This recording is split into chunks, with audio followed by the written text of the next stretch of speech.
In this video, I'll show you how you can fix high memory, CPU and RAM usage on your Windows 10 and 11. Now, there's a really easy fix for this, so let me show you.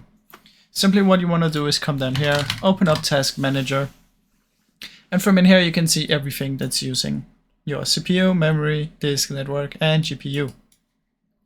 So what you want to do is simply click on it to search for the most used.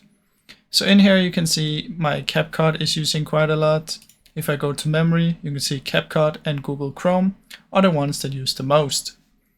I can do the same with disk, and I can go to the network as well and simply choose one of these, and you're gonna close the ones that you don't use. So you can close down Google Chrome, CapCut, maybe even Discord or Spotify if you don't want to use them. And after you close down the big ones, you should have very low CPU, memory and disk, network and GPU usage. So that's basically how you can do it really fast, guys. I really hope you enjoyed this short tutorial. If you did, please leave a like and subscribe, as it helps me out a ton. Thank you so much for watching.